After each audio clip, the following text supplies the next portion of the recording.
ஓயாதே உள்குவார் உள்ளிருக்கும் உள்ளானை சேயானை சேவகனை தென்னன் பெருந்துரையின் மேயானை வேதியனை மாதிருக்கும் பாதியனை நாயான நம் தம்மை ஆட்கொண்ட நாயகனை தாயான தத்துவனை தானே உலகேழும் ஆயானை ஆழ்வானை பாடுதும் காணம்மானாய்.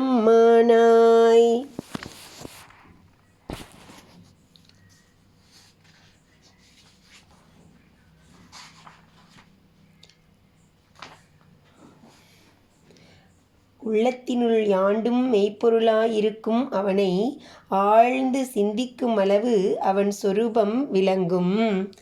அப்படி உபாசிக்காதவர்களுக்கு அவன் தூரத்தில் இருப்பவன் போன்று தென்படுகிறான். உள்ளும் புறமும் இனிது இருந்து அவன் உயிர்களை பக்குவப்படுத்தி கொண்டே இருக்கிறான். எங்கும் வியாபகமாயுள்ள அறிவு பொருள் அவன். யாண்டும் சிவசக்தியாயிருந்து அவன் ஐம்பொறிகளுக்கும் புலனாகிறான். நமது பக்குவத்துக்கு ஏற்ப அவன் நமக்கு தலைவனாயிருப்பது விளங்குகிறது. அவைகளுக்கெல்லாம் மேலாக அவன் எப்பொழுதும் தாயாயிருந்து பரிவுடன் நம்மை பேணி வருகிறான். மேலும் 7 ஞான படித்தரங்களில் இருக்கும் உலகனைத்தும் ஆனவன்